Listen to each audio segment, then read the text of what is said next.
Então, os primeiros estudos realizados realmente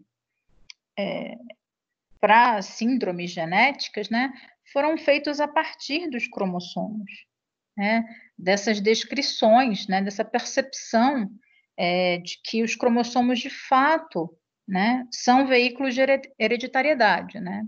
Então, a gente lembra que lá em 1865 Mendel, né, fez os primeiros experimentos com as ervilhas e conseguiu, né, ter essa percepção. Mas realmente, só mesmo lá, mas já para o final do século XIX, começo do século XX, é que realmente vai se entender que essa questão da hereditariedade, ela está, né, nos cromossomos, né?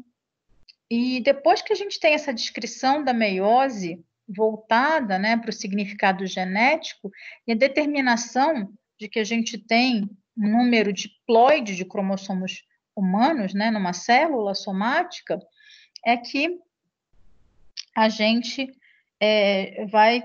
apresentou a questão das variações, né, até chegar que a gente tem um cromossomo que vai determinar o sexo genético masculino e o outro cromossomo que vai determinar o sexo genético feminino. Reparem que eu estou falando em sexo genético, tá? Quando a gente fala em determinação de sexo, é algo muito mais complexo, tá? Então, a gente fala de sexo genético, tá? De sexo psicológico, de sexo fenotípico, de sexo. Nossa, quando você vai estudar essa parte de desenvolvimento sexual, ela é extremamente complexa, tá? Então, nesse caso aqui, é só o sexo genético da pessoa, tá? Como eu falei para vocês, existem algumas síndromes, né? Como uma síndrome que eu estudei no meu mestrado, que é a síndrome de insensibilidade aos andrógenos, onde é uma mulher perfeita, tá? Só que você tem um defeito nesse gene, que é o gene do receptor de andrógenos, e esse bebê, esse feto, ele não faz a conexão com a testosterona, tá? Esse receptor enzimático, ele não é funcional, ou seja, não tem a conexão. Eu não tenho o start, tá?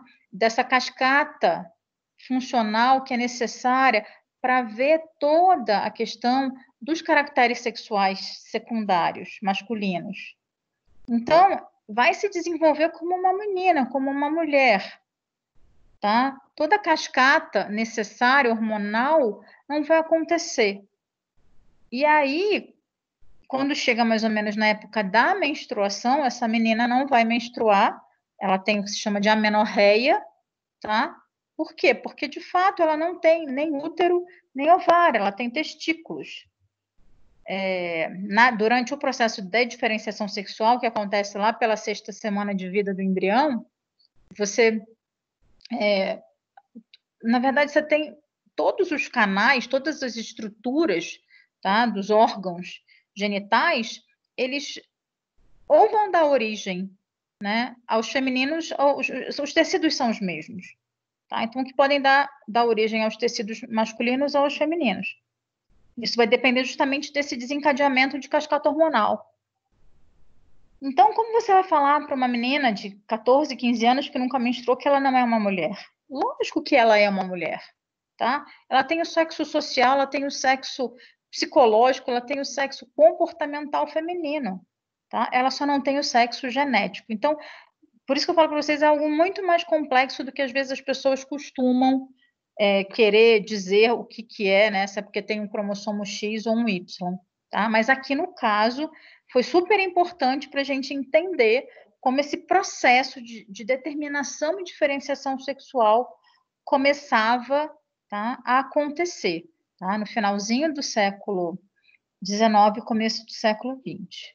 Hoje a gente sabe que tem muito mais coisas, tá, que precisam acontecer corretamente para que tudo funcione, né, dentro do padrão que a gente espera acontecer, tá? Não vou nem falar que é o padrão normal, mas o padrão esperado.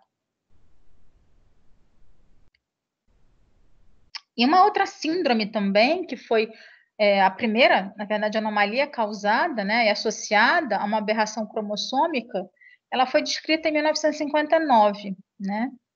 No mesmo ano, também na virtude, gente, de técnicas terem sido desenvolvidas, tá? Foram avaliadas a síndrome de Klinefelter e a síndrome de Turner. A síndrome de Turner, até a gente já falou. A síndrome de Turner, na verdade, ela é a 45X0, tá? E a Klinefelter, ele também tem um cromossomo sexual a mais, tá? Klinefelter, se não me engano, 47XXY, tá? Depois eu confirmo para vocês. Mas eu também tenho um cromossomo sexual a mais aí, tá? E, na verdade, esses homens, eles normalmente, eles têm o que se chama de ginecomastia, tá? Então, eles têm um desenvolvimento mesmo podem desenvolver um pouco de seio, eles normalmente têm uma estatura muito elevada, e tendem a ser agressivos. Em contrapartida, as mulheres com síndrome de Turner, elas são muito baixinhas, tá? E normalmente elas têm problemas muito sérios com questão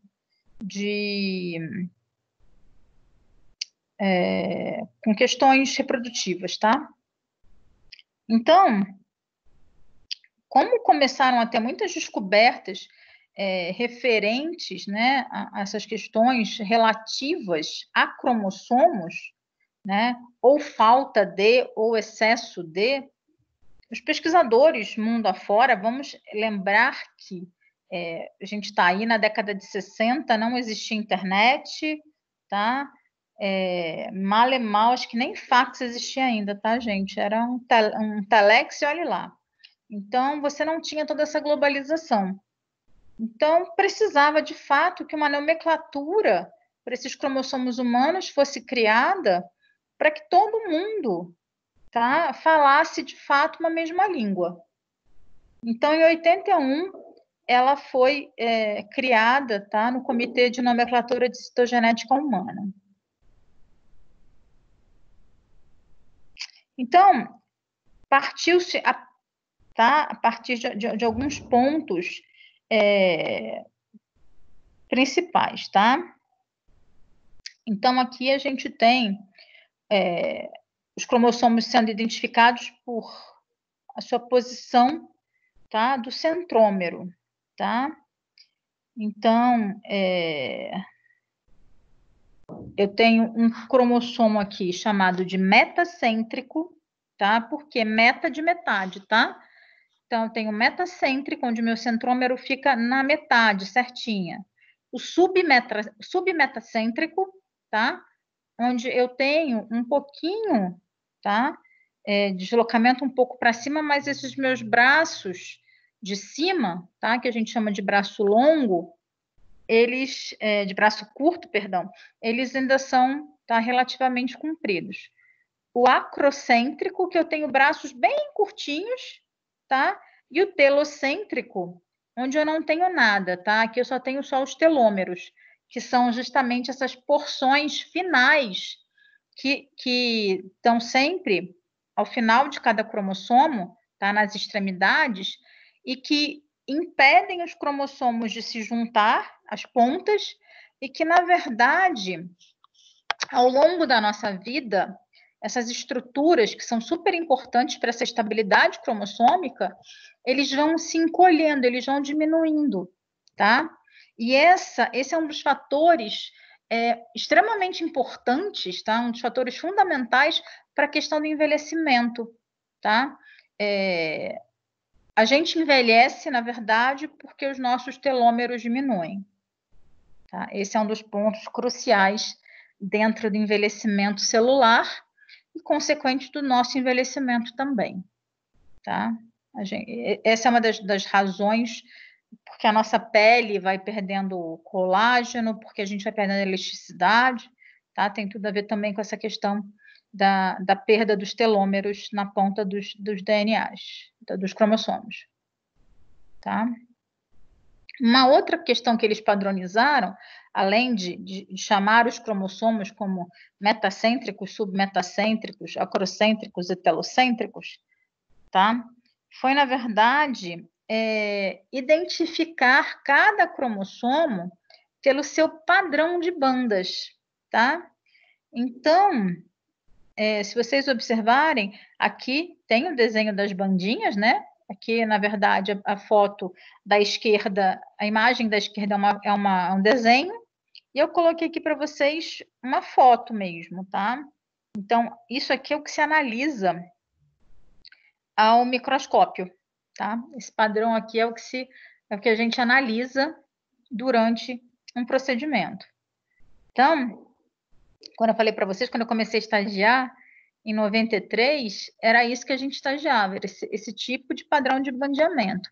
Hoje em dia existe uma técnica que é cara, tá? Mas ela é muito mais fácil, vocês vão entender o porquê depois, tá? Mas quando eu aprendi, era isso, você tinha que entender o padrãozinho de bandinhas, e aí você, a partir desse padrão de bandinhas, você sabe qual que é o cromossomo 1, qual que é o 2, qual que é o 3, qual que é o 4, e assim por diante, tá? Depois de um tempo, você já fica com o olho bem treinadinho e já sabe qual que é o cromossomo e o seu parzinho.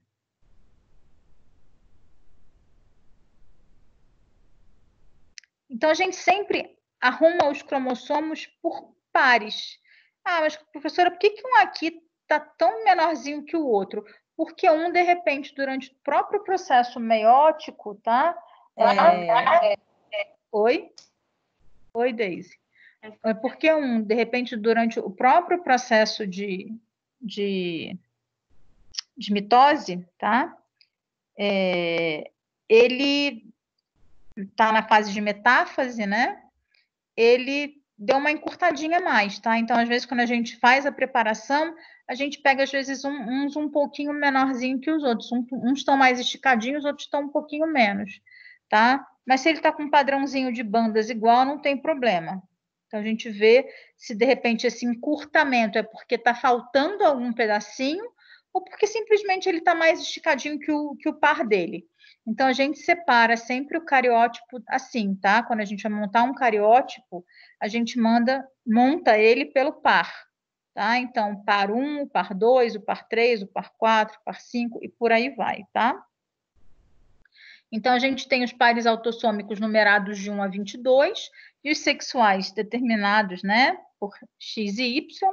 Aqui, no caso, eu tenho, né, os 2 cromossomos X, é uma mulher, é o cariótipo feminino, um cariótipo feminino normal, né, com 22 pares de cromossomos autossômicos e um par de cromossomos sexuais. E os cromossomos, eles são reunidos em grupos, tá? Que são determinados grupos por letras, né? De A até G. Por que a gente separa de A até G? Porque, na verdade, a gente tenta separar isso por aquele primeiro padrão que a gente viu. Quem são os metacêntricos, tá? Quem são os submetacêntricos? Então, o grupo A são dos grandões, tá? São os maiores cromossomos sempre. Então, tá lá o cromossomo 1, 2 e 3, tá? 1 e 3 são metacêntricos, o 2 ele é submetacêntrico, mas ele é bem grande, tá? O B é o 4 e o 5, tá? São submetacêntricos menores. O grupo C é o maior, tá? E eles têm os cromossomos 6, 7, 8, 9, 10, 11 e 12. É um grupo bem grande. Depois, e o X também, tá? Se você não quer deixar ele separadinho lá embaixo, você pode colocar ali no grupo C. A gente, por hábito, a gente acaba separando os cromossomos sexuais lá embaixo. O grupo D, ele vai ter os cromossomos acrocêntricos 13, 14 e 15. O grupo E vai ter o 16, o 17 e 18, que são submetacêntrico, tá? Mas o 16, ele é parcialmente metacêntrico. Vocês vão ver depois, eu vou mostrar para vocês. Por que ele é parcialmente metacêntrico. O grupo F, ele vai ter o 19 e o 20, tá? Porque eles são metacêntricos e são pequenininhos. E o grupo G é o 21, 22, né? E o Y, que são todos acrocêntricos. Então, quando a gente vai lá olhar, separadinho assim, ó, tá vendo? 1, 2 e 3 são os grandões, tá? Então, o 1 e o 3, eles são totalmente metacêntricos, tá? Vocês estão vendo aqui? Se vocês olharem, o centrômero dele está bem no meião do cromossomo. O 2 já não está tanto, mas ele é muito grande. Então, por isso que ele ficou aqui, apesar de ser, tá, um submetacêntrico. Quando a gente olha aqui, tá, o cromossomo 4 e 5, a gente já percebe que ele é um submetacêntrico tal qual, tá, esses cromossomos aqui,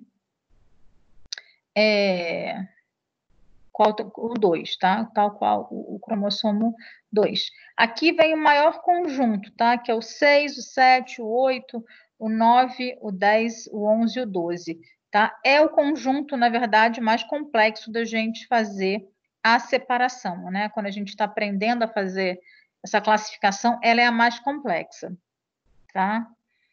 A gente aqui, na verdade, a gente vai descobrindo alguns segredinhos aí pelas bandas, e aí depois, com o tempo, fica um pouquinho mais fácil a gente distinguir quem é quem. Os 13, tá vendo? De 13, 14 e 15, são todos acrocêntricos, tá vendo? Eles não têm o bracinho curto. Aqui, esses aqui já são o quê? Os metacêntricos. Os centrômeros estão no meio, e eles são, né, eles são submetacêntricos, tá vendo? Aqui, o 19 e o 20 são metacêntricos e o 21, 22, eles são acrocêntricos pequenininhos, tá? E aqui o cromossomo X e o cromossomo Y. Então, na verdade, a gente aprende a fazer essa divisão baseada em duas coisas, tá? Três, na verdade. A gente vai dividir esses cromossomos. Quando a gente faz a divisão por grupos, por A, B e C, a gente vai dividir por tamanho, a gente vai dividir, tá? Por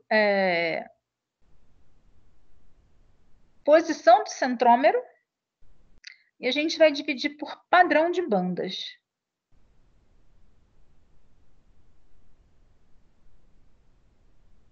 E aí, como é que a gente representa, tá, um cariótipo? Um cariótipo, ele vai ser sempre representado pelo número total dos cromossomos, tá? Seguido da vírgula e os cromossomos sexuais. E sendo que essas letras, né, referente aos cromossomos sexuais, a gente usa sempre em maiúsculo, tá? Então, é 46, que é o número diploide, né, de cromossomos humanos, vírgula XX, que é a mulher. Ou então 46, XY, né, tudo em maiúsculo, que é o homem. Então, a gente sempre faz dessa fórmula, né, para representar um cariótipo. Tá? Então, se tiver alguma alteração no número, tá, dos cromossomos, a gente vai colocar sempre após, tá? Então, por exemplo, se eu tenho um cromossomo 13 a mais, que é o caso do síndrome de Patau, tá? Então, nasceu uma criança do sexo masculino, tá? Com 47 cromossomos, sendo que um é um cromossomo 13 a mais, o que significa que ele tem a síndrome de Patau. Como é que eu escrevo isso, né? Então, ele tem 47 cromossomos, ele não tem 46. Então, é 47, XY. Por quê? Porque é um homem. Aí, só que eu tenho um cromossomo 3 adicional, 13. Então, eu coloco vírgula depois do XY e coloco mais 13, tá? Isso significa o quê? Que ele tem um cromossomo 13 a mais. E se fosse um 21 a mais? Seria 47 XY mais 21. E se fosse uma mulher com síndrome de Down? Seria 47 XX mais 21, tá? Então, vocês entenderam como é que fica a nomenclatura? Meninas? Todo mundo entendeu? Sim, professora. Sim, professora. Tá? Então, a gente, quando vai avaliar, é lógico, a gente vai entender qual que é a característica de cada cromossomo por esse padrãozinho de bandas, tá? Então, eu sei que, por exemplo, o cromossomo 16 sempre vai aparecer um centromerinho aqui mais escurinho, tá? Então, tem tipo, o 3 ele tem uma bandinha, aqui que é bem forte. Então, a gente vai acabar se apegando. O cromossomo 11, ele tem uma banda que é sempre mais clara, bem abaixo do centrômero. O 10 tem uma banda forte bem abaixo do centrômero. O 12 tem uma banda escura bem acima do centrômero. Então, tem algumas características de cada cromossomo, tá? O 7 tem duas bolinhas aqui que parecem dois, sabe aqueles extraterrestres que tem aquelas lanterninhas? Então, assim, a gente vai aprendendo dessa forma e vai decorando, né, a visualização desses cromossomos, até uma hora que você já bate o olho no microscópio e já entende o que você está vendo, né? Os primeiros, de fato, são bem complexos. Tá? Aqui, por exemplo, tá? 47XYY, tá? Então, aqui, quando vocês olham esse cariótipo, tá? Tá vendo? 2 cromossomos 1, 2 cromossomos 2. Ó, o 1 ele tem um centrômero bem marcadinho aqui, tá vendo? 2 cromossomos 2, 2, 3, e aí vai, né? Só que aí chega o quê? Aqui ele tem o quê? 2 cromossomos X, tá? Em contrapartida, aqui me falta um cromossomo X. Então, aqui eu escrevo o quê? 45,X. Aqui eu escrevo o quê? 47,XYY, tá? Então, aqui eu tenho um cromossomo a mais e aqui eu tenho um cromossomo a menos, tá? É importante salientar que esses cariótipos, né? Com um cromossomo a mais ou um cromossomo a menos, são raros, né? São pouquíssimas as síndromes onde a gente enxerga isso, tá? Porque ter a compatibilidade com a vida é muito difícil você ter. Então, assim, a gente vê a síndrome de Down, né? Que é o com 21 a mais, a gente vê as questões relacionadas onde eu tenho cromossomos sexuais a mais também, tá? Só que eu vou ter sempre algum tipo de síndrome mesmo relacionada, tá? Algum tipo de alteração nesse indivíduo. Tem duas síndromes, tá? Que são muito... Às vezes as crianças, elas até chegam a alguma idade, mas a sobrevida também não é muito grande, que é a síndrome de Edwards e a síndrome de Patau. Eu mostrei para vocês a síndrome de Edwards, de Patau, é a trissomia do 13, e a síndrome de Edwards é a trissomia do 18, cromossomo 18, tá? Essas são as únicas trissomias, assim, de cromossomos autossômicos que a gente conhece que são compatíveis com a vida. As outras todas, na verdade, se acontece, a mulher acaba abortando, tá?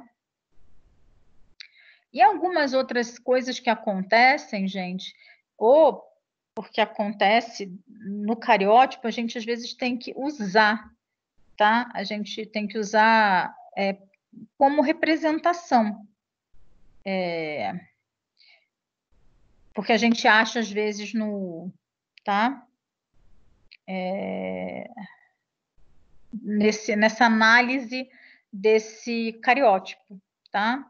Então, se eu achar uma constrição secundária, tá? O que é uma constrição? Se eu achar algum ponto no cromossomo onde ele tenha, né, como se eu tivesse pegado uma corda e tivesse amarrado, ele tivesse ficado, né, um nó, eu chamo isso de constrição, e aí eu tenho que colocar como A.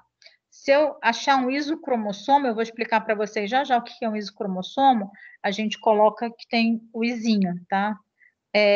O braço curto, eu sempre descrevo como P. O braço longo do cromossomo, eu descrevo como como Q sempre. Então, o que é o braço curto? Eu já até falei para vocês várias vezes isso, né? Mas o que é... O P, gente, vem de petit, tá? O que é P, né? P é de petit, tá? O braço curto é a parte do cromossomo, tá? Que fica como se fosse para cima do centrômero. E o braço longo é o que a gente chama para baixo do centrômero. Por que que se chama de braço curto que está para cima e por que de braço longo que está para baixo? Como a gente tem os cromossomos acrocêntricos, né, metacêntricos e submetacêntricos, como a gente tem os acrocêntricos, né, e os submetacêntricos, né, e os telocêntricos, que quase não tem bracinho, por isso que a parte de cima, acima do centrômero, ficou como braço curto. E os outros, né, que quase todos têm um tamanho maior, ficou como braço longo. Aí a gente tem o cromossomo em anel, tá? Eu vou mostrar depois para vocês o que é um cromossomo em anel. Na verdade, isso acontece quando o cromossomo ele acaba se ligando às suas duas extremidades. Por quê? Porque a estrutura que mantém ele, né, alinhado, uniforme, por assim dizer, que são os telômeros, por alguma forma, por algum modo, tá? Por alguma maneira ele se perdeu, esse telômero se perdeu. Então, a tendência é que essas extremidades se unam. Então, ele forma um cromossomo em anel. Então, a gente escreve o R de ring, tá? O satélite, tá? Que acontece muito nas extremidades, e principalmente das extremidades dos cromossomos acrocêntricos, tá? Translocação e inversão, que a gente já viu na outra aula, né? Que eu posso ter partes, né, dos cromossomos que vão, né, de bandas, né, que vão para um e para o outro. Então, eu coloco, né, que tem uma translocação. Então, posso dizer que tem translocação, inversão. Um marcador, eu posso ter também um cromossomo marcador, tá? MAT e PAT significa que aquele cromossomo é de origem materna ou paterna, tá? Isso pode ser usado, por exemplo, no caso de uma trissomia, onde eu quero saber de onde aquele cromossomo adicional veio, tá? Por exemplo, numa síndrome de Down, uma síndrome de Edwards, de Patau, ou então aquela síndrome que eu falei para vocês, a síndrome de Klinefelter, tá?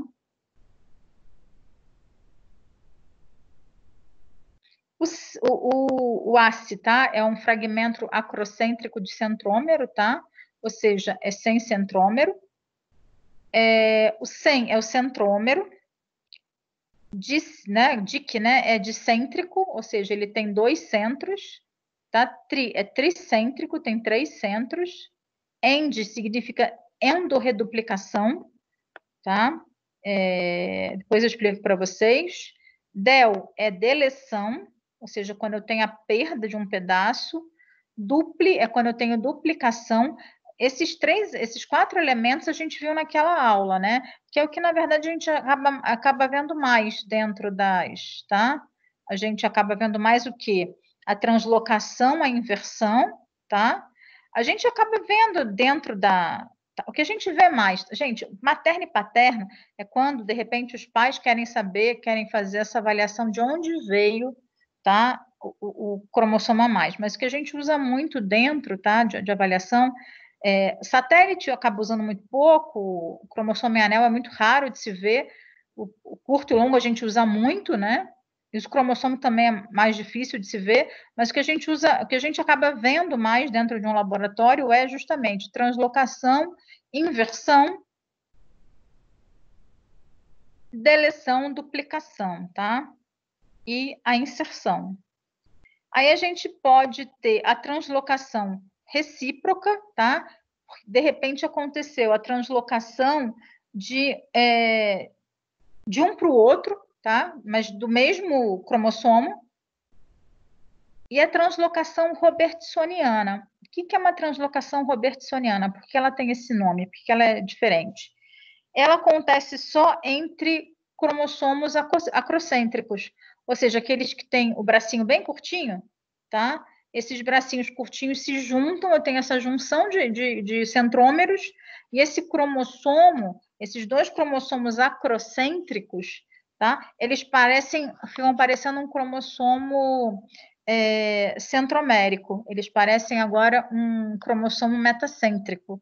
E aí, quando você vai analisar ao microscópio, você parece que tem, vamos supor, ao invés de 46 cromossomos, você parece que tem 47, parece que tem só 46, tá? Então, robertsoniana é quando a gente tem esse tipo de...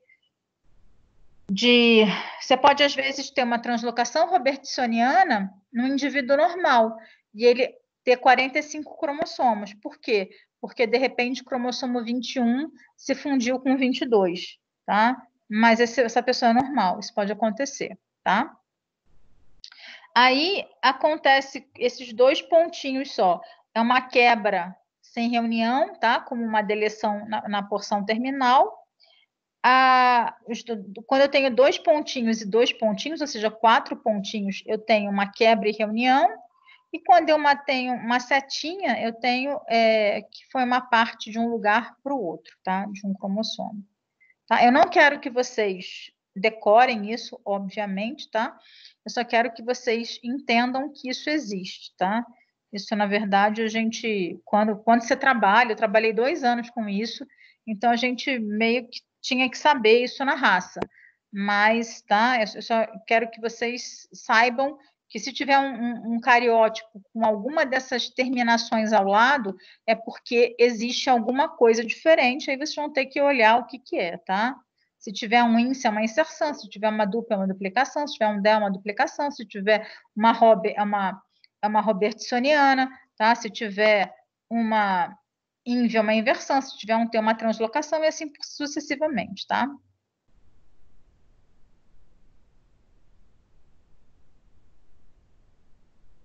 E aí, a gente pode ter sinais de mais ou menos, tá? Após o número do cromossomo, pode dizer o quê, né? Que eu posso ter aumento ou diminuição desse braço. Então, por exemplo, 46XY16Q+, tá? Significa o quê, tá? Significa que eu tive um aumento do braço longo do cromossomo 16 em um homem. E aqui, 46XY5P-. Significa o quê? Num homem também, no braço curto do cromossomo 5, eu tive uma perda, uma deleção, tá? Então, essa síndrome aqui é conhecida como Cria-du-Chat, que é a síndrome do miado do gato, tá? Uma síndrome genética bem conhecida. Se vocês olharem aqui, tá? Tá vendo que eu tenho uma porção bem escura aqui, uma banda bem escura, tá? Aqui eu não tenho. Significa que essa porção, tá? Do braço curto, ela foi deletada, tá? Então, eu poderia colocar um Dzinho aqui, mas como eu sei exatamente qual é a porção do cromossomo 5 que eu tenho, então eu ponho 5P-, porque a gente já sabe que é uma deleção, tá? No braço curto do cromossomo 5. Também é uma forma que a gente tem de mostrar, tá? Por menos ou por mais, que eu tive uma inserção ou uma deleção. É um outro formato, e é o formato que, no final das contas, se usa mais. Tá? E aqui, por exemplo, 46XX-R18. Significa o quê? Que essa mulher, ela tem um cromossomo, tá? Que é o cromossomo 18 em anel, tá? Então, esse cromossomo perdeu. Aqui é um cromossomo normal, tá? Só que se esse cromossomo que está normal, esse aqui é o normal que ela tem, tá? E aqui ele perdeu as extremidades, tá? E se juntou. E aí ficou nesse formatinho de anel, tá vendo?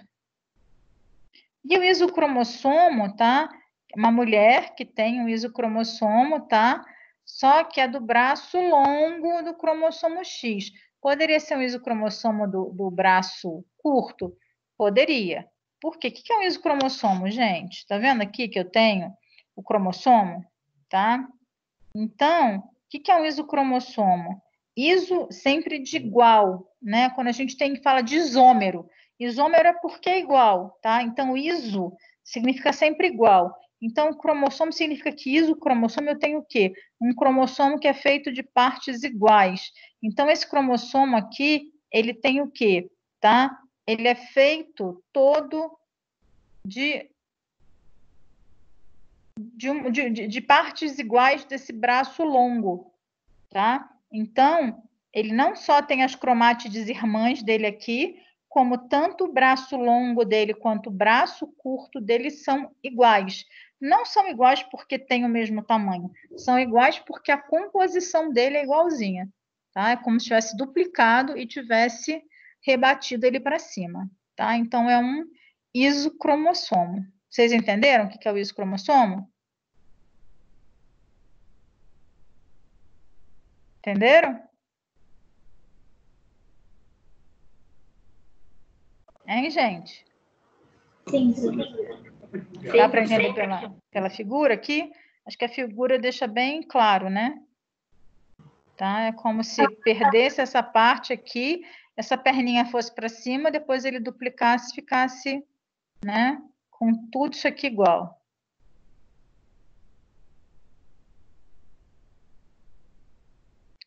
E aí, como é que se faz esses exames, gente? Se eu quero fazer de um feto, tá? É lógico, eu vou tirar isso aqui do líquido amniótico, tá? Mas o mais comum é usar, tá, a amostra de sangue.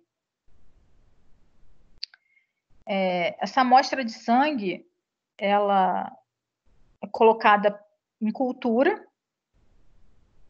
Então, essa amostra de sangue, ela chega. A gente vai tirar as células que não interessam. Por exemplo, a gente vai tirar tudo que é hemácia. Lembra que a hemácia não tem núcleo, né? A hemácia é uma célula que é anucleada, então ela não me interessa. Então eu tiro as células que não me interessam, eu fico só com as células que têm núcleo. E o que? Eu boto faço isso por centrifugação, né? Deixo as células mais pesadas, ponho ponho essas células num meio de cultura, tá? E ponho elas para crescer, tá? Para entrar em processo de divisão celular mesmo, tá? Num processo aí de mais ou menos 72 horas. E coloco o quê? Coloco aí também alguns agentes que façam esse estímulo de divisão celular. Quando esse tempo está chegando aí próximo das 72 horas, ou seja, em 68 horas, a gente coloca um elemento chamado colchicina. Tem gente que fala colchicina, tá? A gente coloca a colchicina que ela interrompe o fuso mitótico. Por isso que a gente consegue ver os cromossomos naquele formatinho, tá? Então, depois que a gente faz essa interrupção do fuso mitótico, tá? A gente tem o preparo, tá? Desse material de acordo com o processo de bandeamento que a gente quer ver. Tá? Essa célula vai ser pingada, como a gente costuma dizer, numa lâmina, e essa lâmina vai ser analisada ao microscópio. Quando eu aprendi a fazer isso, lá em 1900 e bolinha, literalmente, a gente usava o que se chamava de uma lâmina guia, né? Então, era uma lâmina que a gente envelopava ela com papel branco, e aí, quando a gente achava uma metáfase boa, a gente marcava nessa lâmina guia branca onde era o ponto que ela estava, para depois poder voltar, né? E fotografar esse ponto. Como se fotografava? Não tinha. Hoje tem máquina digital, você fotografa quantas vezes você quer, você melhora a resolução, você faz o que você bem entender, né?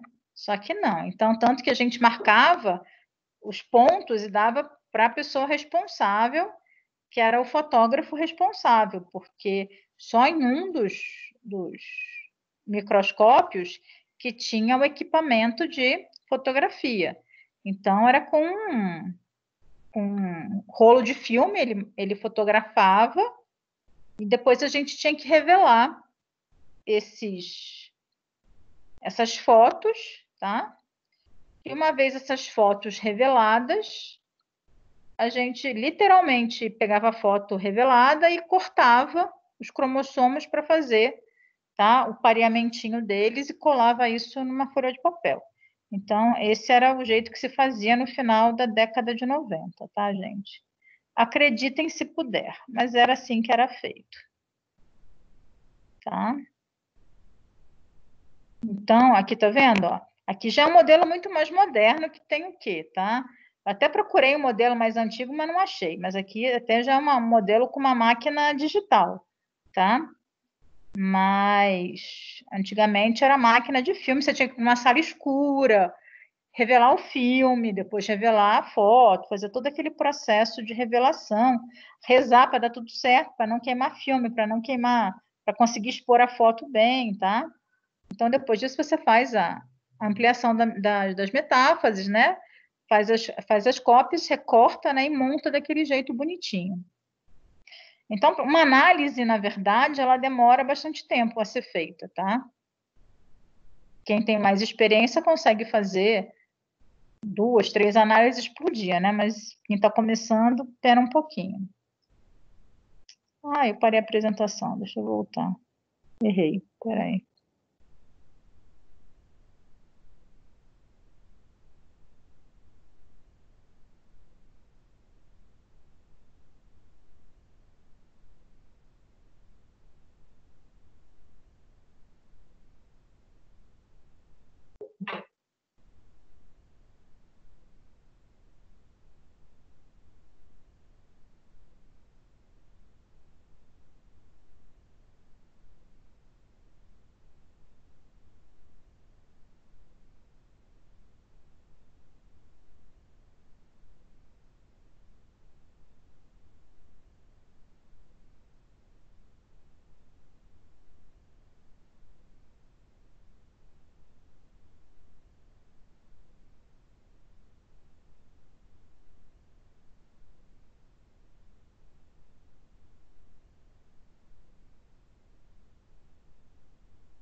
Só um minutinho, gente, deixa eu só achar o ponto.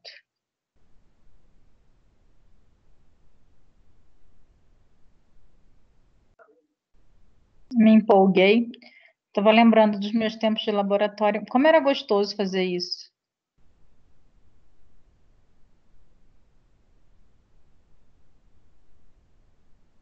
Pelo menos para mim, eu gostava muito de fazer isso.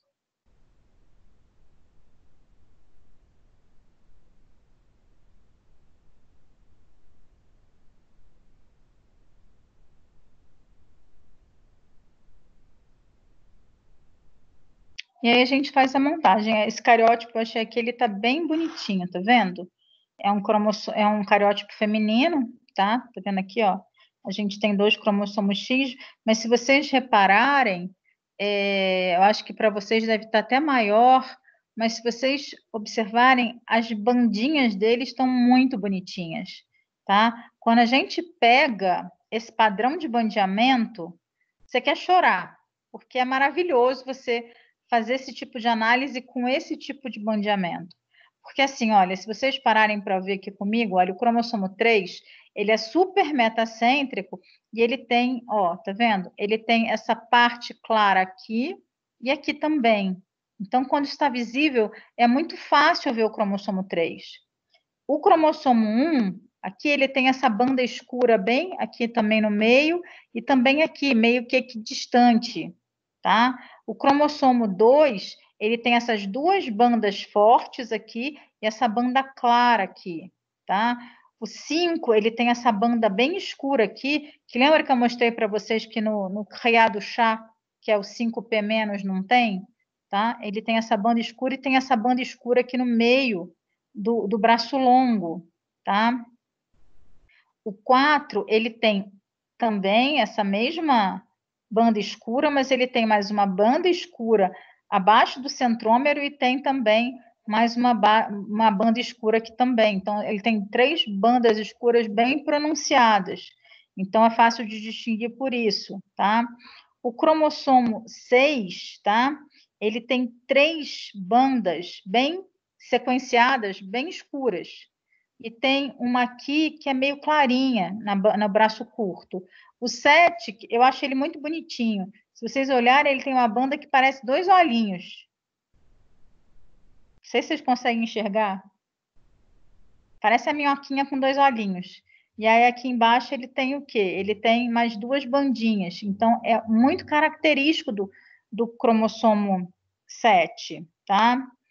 O 8, ele tem esse padrão bem também característico de 2 bandas bem fortes aqui e umas mais difusas, tá? O 9, ele tem essas 2 bandas bem escuras na parte do braço curto e depois 2 escuras bem no final do braço longo. E essa parte bem clara, próximo do centrômero. Isso é muito característico dele, tá? O 10 tem uma banda fininha, próxima ao centrômero, e uma banda também fina no braço curto, tá? O 11 já tem essa banda grossa, próxima, e uma banda bem clara. E uma banda também bem forte em cima, que também é bem característica. Esse intervalado aqui com esse claro, tá? O 12, tá? Ele lembra o 7, só que ele também tem as bolinhas aqui, se vocês repararem, só que ele tem só uma banda, e o 7 tem 2, tá? O cromossomo 12, tá? Aí a gente entra aqui nos acrocêntricos, tá? 13, aqui, tá vendo? Ele tem 2 bandas. Essa aqui, quando eu tenho a trissomia, que eu tenho fatal. Eu tenho 2 aqui, uma mais fraquinha e uma bem forte. Já o 14, eu tenho uma fraquinha e uma bem forte próxima do centrômero. E o 15 são 2 fortes próxima do centrômero, tá? O 16 a gente brinca que parece a gravatinha, tá? Porque o centrômero dele é bem marcado, tá? O 17, ele tem essa banda escura bem no pezinho, tá? E o 18, ele é bem pequenininho e também tem uma bandinha mais escura, mas aqui, tá vendo que aqui é clarinho no pé no pé do 16 e no 18 ele tem uma bandinha escurinha. Por isso que é fácil também ele tem uma bandinha escurinha em cima e embaixo, e o 16 não tem. Por isso que é fácil também saber quem é quem. E aí eu tenho o 19 e o 20, tá? Que aqui também parece uma borboletinha, só que é bem pequenininha, tá? Aqui o 20 eu tenho também uma bandinha bem forte, bem na pontinha do braço curto. O 21, tá? Ele é menorzinho de todos, bem acrocêntricozinho, com uma banda bem forte. E o 22, ele é acrocêntrico também, tá? Só que ele é um pouquinho maior que o 21, então fica fácil de achar. E o cromossomo X, tá? A gente tem que ter cuidado que às vezes ele confunde com o 7. Tá vendo que ele tem uma certa similaridade com o cromossomo 7? Aí tem que ficar mais esperto, porque se você reparar, essa banda aqui, ela é um pouco mais baixa que do cromossomo 7, tá? E a banda dele é mais fininha. A gente tem que ficar mais atentinho. Então, assim, tem características específicas que é lógico, a gente só vai entender isso como? Fazendo no dia a dia, tá, gente? Eu não quero que vocês decorem isso, obviamente não. Só estou mostrando que existem características desse bandeamento. É o bandeamento que mais se usa, tá? Esse aqui que eu estou mostrando para vocês, que é o que a gente chama de banda G, que se faz com corante, tá? Um corante lilás, arroxeado, chamado de guinça, tá? Esse é o que mais se usa dentro dos laboratórios. E aí, que bandeamentos existem, tá, gente? Existem vários tipos de bandeamento, né? Esse que a gente falou, que é a banda G, que é que a gente faz a coloração com guinça, né? Que é o que mais se usa no laboratório. Tem um outro bandeamento. Todos esses bandeamentos que estão aí, gente, eu já fiz, tá? Tem um outro que não consta no livro de vocês, mas Até falo para vocês que existe, que também realmente se faz muito pouco. Eu mesma acho que eu fiz umas 2 vezes só, que é a banda NOR, que na verdade ela serve para ver justamente o DNA satélite, tá? Que é um DNA que fica bem posicionado, bem ao redor do braço curto dos cromossomos acrocêntricos. Então, nem sempre toda preparação você vai conseguir fazer, não é para todo caso que ele é indicado. E quando é feito, a gente faz coloração com nitrato de prata, né? Então, não se fala muito porque é algo muito específico mesmo, tá? É raro de ser feito, mas existe essa banda, que é a banda NOR. Mas as mais usadas são a banda G, né? A banda Q, que é a banda, a gente usa um corante fluorescente chamado de quinacrina mostarda, tá? A gente faz esse bandeamento e ele tem que ser visto num microscópio de fluorescência. A banda C, que é uma banda que ela é preponderantemente feita para visualizar centrômero. E a banda R é justamente de reverso.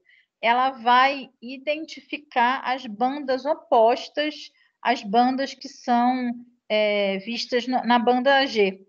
Tá? Então, o que está clarinho na banda G, a gente vê escuro, a gente vê intenso na banda R. Tá? E nos últimos anos, né, você tem esse bandeamento de alta resolução. Tá?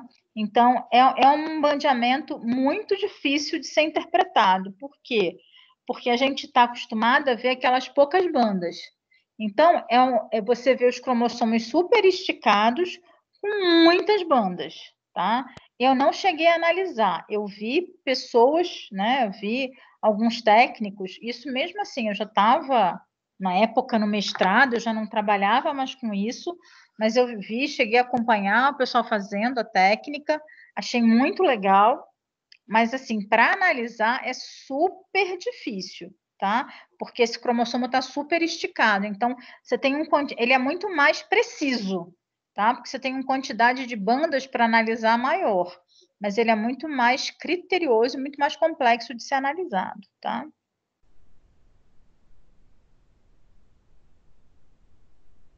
Então, aqui a bandinha G, que eu mostrei para vocês, né, bonitinha. Aqui a banda C, que está à minha direita. Vocês estão vendo que é só o centrômero que fica em evidência? Aí, por exemplo, você vê que o cromossomo 9 tem um centrômero super grande, por exemplo. O 15 também, tá? Então, o 1 também tem um centrômero enorme. Então, a gente percebe que os cromossomos metacêntricos, né, eles têm, né, um centrômero muito grande, muito em evidência, tá? O X também tem um centrômero grande. Então, a banda C, ela é feita realmente para evidenciar o quê? Os centrômeros, tá? A banda R é a banda reversa, tá vendo? Que tá tudo diferente do que eu mostrei para vocês. O que era claro fica escuro, o que era escuro fica claro. Então, é muito difícil de se analisar a banda R, tá? Você tem que tirar toda aquela que você já tem marcado na sua cabeça em relação ao padrão de banda que você usa para analisar a banda G, porque ela é o oposto do que você está utilizando para fazer a sua análise. Né? Lembra que eu falei que o 5 tem, aqui é super escurinho, né? Olha aqui o oposto, né? Que está super clarinho, né? Então, ela é mais complicada de ser feita a análise. A banda Q, que está assim, porque ela é feita num microscópio de fluorescência, tá? Então, esse corante aqui na crina mostarda, ela é um corante fluorescente, né? Então, a gente vê algumas bandas fluorescentes. Ela é usada para pontos específicos, às vezes a gente quer saber se tem alguma quebra, alguma deleção. Então, ela fica mais fácil de ser visualizada pela fluorescência, tá? Então, a gente consegue evidenciar alguns pontos, né? De uma forma muito mais precisa, tá? Ela, na verdade, evidencia basicamente os mesmos pontos, se vocês repararem, da banda R.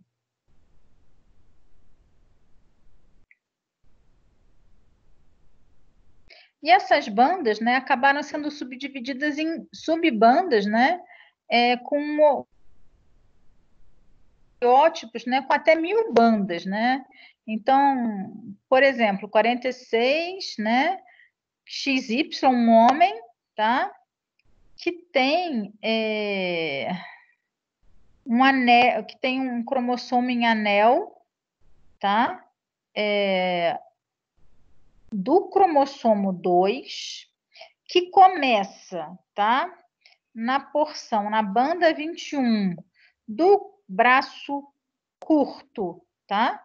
E vai até a porção 3.1 do braço Q, do braço longo, tá?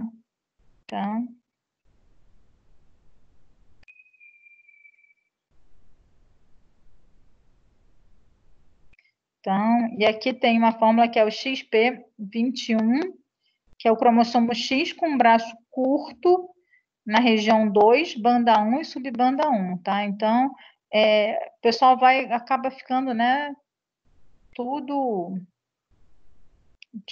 colocando cada vez, né? Você sabe que o cromossomo X, né, tem o braço curto na região 2, banda 1, subbanda 2. Então, pessoal, a gente sabe cada vez mais onde está a quebra das bandas e tal, né? Por quê? É por isso que é tão importante essas técnicas de maior precisão, que você consegue ver o ponto mais preciso.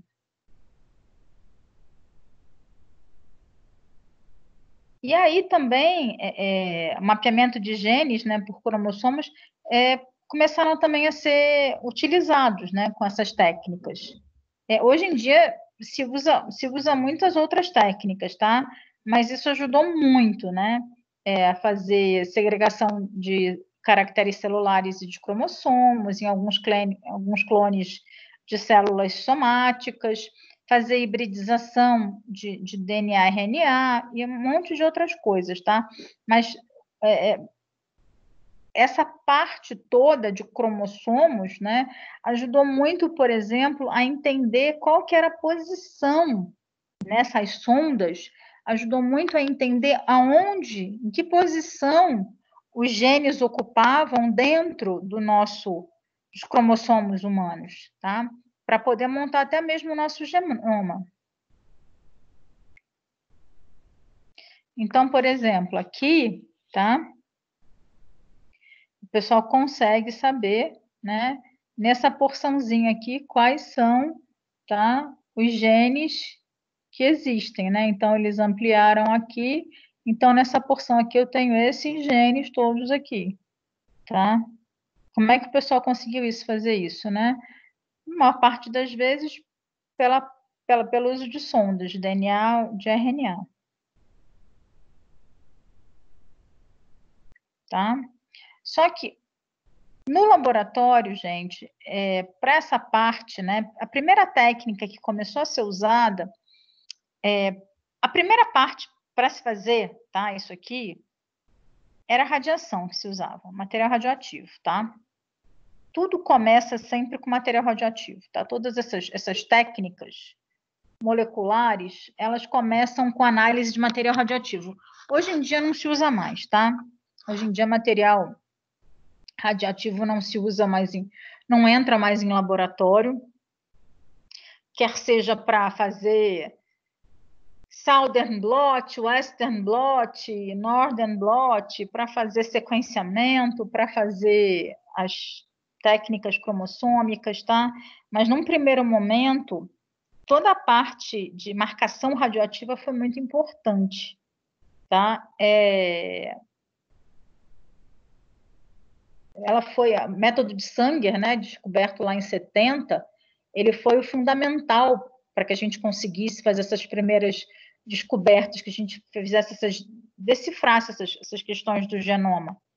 Mas, depois dos anos 2000, com o uso da fluorescência, tá? Começou a cair desuso, e hoje em dia ninguém mais usa a parte, salvo algumas questões muito esporádicas, mas basicamente não se usa mais, tá? Pela questão da segurança, pela questão do perigo mesmo que é você lidar com material radioativo, tá? Mas num primeiro momento a gente não pode esquecer que foi o principal material de uso e que teve sua importância para fazer esses mapeamentos iniciais, tá? E aí, hoje a gente já tem ferramentas muito mais interessantes, tá? Essa metodologia, tá? Ela é super nova, ela usa feixe de luz, né? E esses cromossomos, né? Eles são contidos numa solução que passam por um feixe de laser com velocidade de 2.000 cromossomos por segundo, tá? E consegue ser armazenado por computador, tá? Essa técnica eu nunca utilizei, nunca vi. Essa é uma técnica realmente muito nova. Essa segunda técnica, tá? Que é a FISH, que é a fluorescent, não é de peixe não, tá, gente? É Fluorescent In Situ Hybridization, que foi a técnica que começou a substituir de fato material radioativo, tá? Na parte de citogenética. Essa aqui eu ainda cheguei a fazer dentro de laboratório. Ela começou a ser utilizada lá no final da década de 90, começo dos anos 2000. Essa aqui é super recente mesmo, e ela é super bacana, né? É lógico que são poucos os lugares que ainda tem e tal, mas vocês vão ver que bacana que ela é. Olha que fácil você analisar um cariótipo assim. Belezinha, né? Aí você analisa que é maravilha, né? Em 5 segundos, você vê aí quais são os pares. Problema para quê, né? Você sabe rapidinho, né? Nada como descobrimento de novas técnicas, desenvolvimento de novas tecnologias. Então, aqui, estabeleceu-se uma cor para cada cromossomo. Então, eu tenho cromossomo 1 amarelo, o 2 é um vermelho mais escuro, o 2 é um turquesão, o 4 é um verdão, o 5 é um lilás, o 6 é um laranja, o 7 é uma cor entre laranja e amarelo, e assim vai, tá? Então, se estabeleceu uma cor para cada um deles, e beleza. Então, assim eu monto um cariótipo muito mais fácil, tá? É lógico, ainda preciso saber minimamente o formato dos cromossomos. É de bom tom, né? Aqui, bandeamento não vai servir muita coisa, apesar da gente conseguir ainda ver umas bandinhas, mas pelo menos eu saber o formato do cromossomo, se ele é acrocêntrico, né? Se ele é metacêntrico, se ele é, né? Qual que é o formato dele, telocêntrico? É de bom tom eu saber, né? Que grupo que ele está espalhado. E aqui, não sei se vocês conseguem olhar, tá vendo? Que eu tenho um cariótipo fluorescente aqui, na verdade, ele está bem comprimidinho, tá? Mas eu tenho aqui 2 pontinhos cor-de-rosa, né, em 2 cromossomos, que no caso é o cromossomo 11. Vocês conseguem ver? Que eu tenho 2 pontinhos bem fortinhos até, cor-de-rosa, no azul. Então, o que isso significa? Esse é um método onde, por exemplo, se eu tenho uma sequência de DNA, eu quero saber agora onde está a sequência de DNA que é referente ao meu gene, aonde que ela fica no meu genoma, tá? Eu vou lá e hibridizo. Por que é FISH, né? Porque é fluorescente. É fluorescent in situ, né? Ou seja, eu faço essa hibridização, H é de hibridização, eu faço essa hibridização no local, né? Porque por isso que é in situ, né? Ex situ é fora do lugar, in situ é no lugar, com material fluorescente. Então, isso ajuda muito eu conseguir entender onde está, por exemplo, uma deleção, onde está, por exemplo, uma inserção, onde eu quero saber onde está aquele pedaço de DNA, tá? Então, eu marco com uma cor o gene e marco a sonda com outra. E aí, quando hibridiza, eu consigo ver com facilidade onde está aquilo. Tá? Então, essas técnicas vieram muito auxiliar todos esses estudos, tá? É lógico, quem faz uma análise antiga, quando pega uma dessa, vai fazer com o pé nas costas, né? É que nem você dirigir o carro com um câmbio e depois pegar um carro automático, né? É muito mais fácil. Difícil é para, às vezes, quem só dirige o automático, pegar um manual, não vai saber se virar, né? Então, é sempre interessante a gente minimamente saber o que aconteceu anteriormente para, numa hora de uma necessidade, conseguir se virar com o que aconteceu lá atrás, para nem que seja não perder o bonde do que está acontecendo. Tá? Então, essas técnicas, de fato, elas auxiliam muito hoje. A ciência ela não progride sem novas técnicas, mas as técnicas anteriores, elas também ajudaram em muito, né? Então, ainda se faz análise de cariótipo por bandeamento, e esse bandeamento todo, ele ajudou muito, tá? E ainda ajuda a entender o comportamento dos cromossomos, né? Dos seres humanos em relação à questão de síndromes.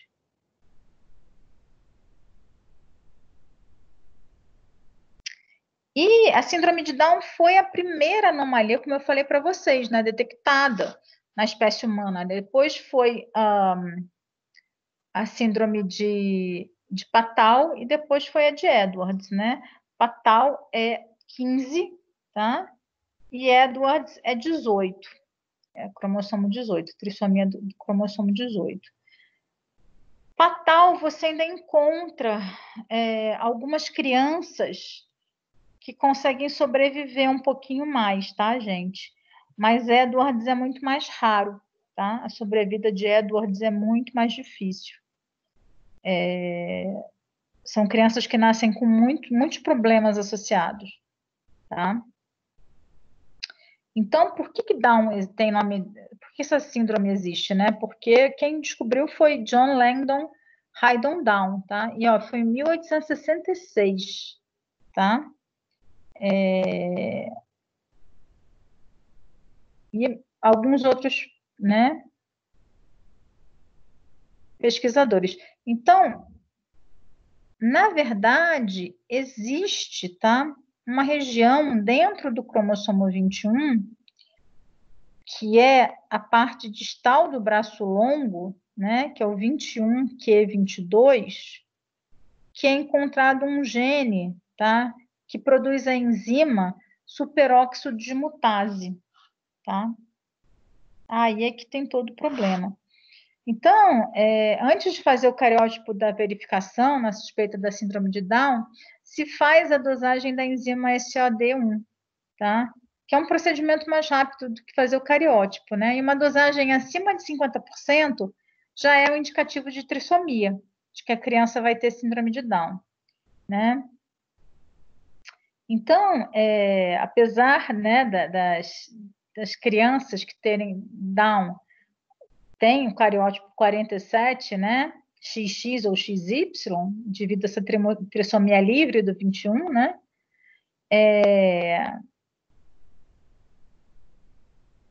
Eles também podem ter o seu cariótipo, como eu falei para vocês, né? 46XY ou 46XX. Por quê? Porque eles não têm essa trissomia livre da 21. Eles têm essa trissomia resultante de translocação. E justamente a translocação que acontece é o que a gente chama de translocação robertsoniana, tá? Que é a que acontece com os cromossomos acrocêntricos. Primeiro caso, tá? No meu estágio que eu peguei para analisar na genética médica, em 93, isso, acreditem se puder. A minha orientadora dava risada, né? Ela falava, só você mesmo, né? Porque eu peguei um cariótipo para analisar de um menino. Aí o que eles fizeram, né? Dá para ela uma síndrome de Down, que é fácil para aprender, né? E eu batendo a cabeça. Por quê? Como é que tem síndrome de Down essa criança? Né? É 46XY aqui. 46XY, gente. 46XY. Não tem trissomia aqui. Essa criança não só tinha uma trissomia robertsoniana, uma translocação robertsoniana, como tinha uma outra translocação de 2 braços longos. E assim, a gente até publicou isso, né, em revista científica, porque é um caso assim raríssimo você ter um indivíduo com 2 translocações, né, diferentes. Foi meu primeiro trabalho publicado em congresso, meu primeiro trabalho publicado em revista científica. Por isso que eu tenho um carinho tão grande por citogenética, né? Foram os meus primeiros trabalhos. Então, você encontra, de fato, tá? Um cariótipo 46, tá? Mas que, na verdade, você tem, sim, o cromossomo 21 adicional, só que ele está translocado, né, nessa translocação que tem um nome específico, chamada de translocação robertsoniana, em um outro cromossomo acrocêntrico. Também é extremamente interessante a gente entender que dentro da síndrome de Down existe algo que é a questão do mosaicismo, tá? Algumas células podem ter, tá? 47 cromossomos, né? Ou seja, 3 cromossomos 21 e outras não. Então, às vezes a gente vê indivíduos, né, com modulações, né, na síndrome de Down, justamente por isso. Só que no caso da síndrome de Down, eles têm características muito similares, tá? Eles têm um retardo mental, eles têm a questão da cabeça arredondada, o que a gente chama de ponte nasal baixa, né? A parte do nariz, esse nariz mais alargado, que a gente chama de ponte nasal baixa. A implantação baixa das orelhas, as orelhas são bem baixinhas, bem próximo da nuca, tá? Mãos curtas e largas, tá? Baixa estatura, a prega epicântica dos olhos, tá? Que é aquele olhinho mais caidinho, né? A preguinha epicântica. A língua tende a ser grande, com sulcos bem acentuados, tá? Como são bebês que se movimentam pouco, quando você olha essa criança ao nascer, a gente normalmente tem 3 pregas na mão, né? Eles têm normalmente uma prega só, em virtude da pouca movimentação, tá? E, além disso, normalmente esses indivíduos têm uma cardiopatia bem severa, tendo que sofrer intervenção cirúrgica cardíaca muito cedo, muito precoce, tá? Então, e lógico, crianças, né, que são estimuladas desde muito cedo, elas apresentam melhoras nos seus quadros, né, muito grandes. Então, eu conheço, tem até uma professora foi minha professora lá na Unicamp, que o último filho dela, a última gestação dela foi de um menino com síndrome de Down, mas o menino sempre foi super estimulado. E assim, o menino tem uma vida muito próxima do normal, né? Tem algumas limitações, sim, né? Mas nada absurdo, né? Nada de muito absurdo. Certo, gente? Gente, eu não consegui colocar a aula para vocês.